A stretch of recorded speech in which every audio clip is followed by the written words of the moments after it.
গতকালকের ঘটনার সারমর্ম হচ্ছে কমিটি দিচ্ছে ছাত্র দল, সেখানে তার বিরুদ্ধে আন্দোলন করছে হচ্ছে গুপ্ত শিবির, সে আন্দোলনের নেতৃত্ব দিচ্ছে প্রকাশ্য বাকচাষ, সেখানে ককটেল বিস্ফোরণ করছে ছাত্রলীগ আর শব্দ শুইছে বামদের। উমামা ফাতেমা কোথাও বলেন নাই বামরা ছাড়া অন্য কেউ রাজনীতি করতে পারবে না। তিনি 3টা সংগঠনের নাম দিয়েছেন। তিনি বলছেন যে ছাত্র দল, ছাত্র শিবির এবং বাকচাষ ক্যাম্পাসে হলগুলোতে রাজনীতি করতে পারবে না। এখন সেই লিস্টে যেরকম করে ছাত্র ইউনিয়ন, বিপ্লবী ছাত্র মৈত্রী, ছাত্র ফ্রন্ট বা ছাত্র ফেডারেশনের নাম নাই, একইভাবে সেখানে ছাত্র পক্ষেরও নাম নাই, সেখানে ইসলামিক শাসনতন্ত্র ছাত্র আন্দোলনেরও নাম নাই, সেখানে আপনার এই কি বলে নুরুল হক নুরদের যে সংগঠন ছাত্র অধিকার পরিষদেরও নাম নেই। তাহলে ছাত্র অধিকার পরিষদ, ছাত্রপক্ষ, ইসলামী শাসনতন্ত্র এটা কি বামপন্থী? তা তো না। তাহলে কেন এই ন্যারেটিভ সারা দেশে ছড়াই দেওয়া হলো যে উমামা বলছে বামপন্থী ছাড়া আর কেউ রাজনীতি করতে পারবে না? কারণ পুরা কাজটা আসলে করছে শিবির, গুপ্ত শিবির। এইখানে এই যে পুরা ফাতরামিটা, এই ফাতরামিটার দায় কোনো না কোনো ফর্মে বামদের উপর দিতে চাই। অথচ উমামা ফাতেমাকে আপনি জিজ্ঞেস করে দেখেন, উমামা ফাতেমা স্পষ্ট বলবে সে বামপন্থী না। কেন বলবে? কারণ সে গত 1 বছর আগে ছাত্র ফেডারেশন ছাইড়ে দিচ্ছে।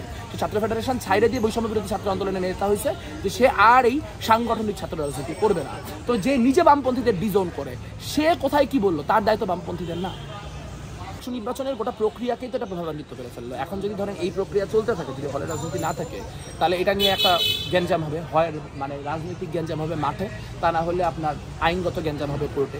যেটাই হোক, সেটা যদি একবার যদি কেউ রিট করে বসে, তাহলে তো তারপর যদি আবার ডাকসু পিছায় দেওয়া হয়। তো আমরা এটা নিয়ে খুবই শঙ্কায় আছি, যেটা নিয়ে কোনোভাবে ডাকসু নিয়ে নানান রকম যে চক্রান্ত, সেই চক্রান্তের অংশ এটা। আচ্ছা, তাহলে কি বলা যায় যে হলগুলোতে 1000 শিক্ষার্থীর কাছে বাকি যারা শিক্ষার্থী তারা জিম্মি? যেমন হ্যাঁ, এটা খুব ভালো একটা কথা বলছেন। এই যে সাধারণের দৌরাত্মে, এই কোট আনকোট সাধারণের দৌরাত্মে অ্যাকচুয়াল সাধারণ যারা, তাদের অবস্থা খুবই খারাপ।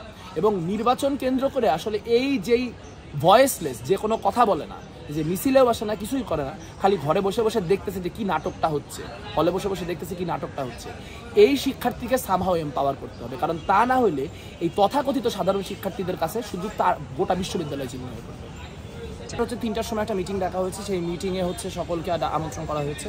এখন সেই মিটিংয়ে একই সঙ্গে ছাত্র শিবিরকেও আমন্ত্রণ করা হয়েছে। তারা বারবার করে যে কাজটি করেন, যে ছাত্র শিবিরের প্রক্রিয়া নিয়ে, ছাত্র শিবির কোন প্রক্রিয়ায় সামাজিক যে চুক্তি ছিল আপনার পরিবেশ পরিষদের, সেই পরিবেশ পরিষদের চুক্তি অতিক্রম করে ক্যাম্পাসে রাজনীতির অন্তর্ভুক্ত হলো, তার কোনো রকম জবাবদিহি ছাড়া তারা ছাত্র শিবিরকে সহই এই মিটিংটি করছে।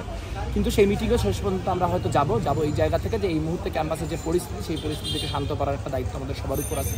সেই জায়গা থেকে আমরা সেটি করবো। কিন্তু আমরা আপনাদেরকে একই সঙ্গে এটাও জানায় রাখতে চাই, ছাত্র শিবিরের সাথে প্ল্যাটফর্ম শেয়ার করার ব্যাপারে আমরা কিন্তু এখনো কমফোর্টেবল না। বিশেষত তারা কয়েকদিন আগে যে কাজ করছে, তার মধ্যে দিয়ে আরেকবার নিশ্চিত হয়ে যায় যে তারা এখানে রাজাকার পুনর্বাসনের যে রাজনীতি, সেই রাজনীতি করবে। হাউএভার বিকাল 3টার সময় মিটিং আছে, সেই মিটিংয়ে আমরা বাম ডান মধ্য নির্বিশেষে আশা করি সকল ছাত্র সংগঠন থাকবো, এবং সেখান থেকে আমরা আসলে একটা মিনিমাম রূপরেখা তৈরি করার একটা আগ্রহ বা ইচ্ছা আমাদের আছে।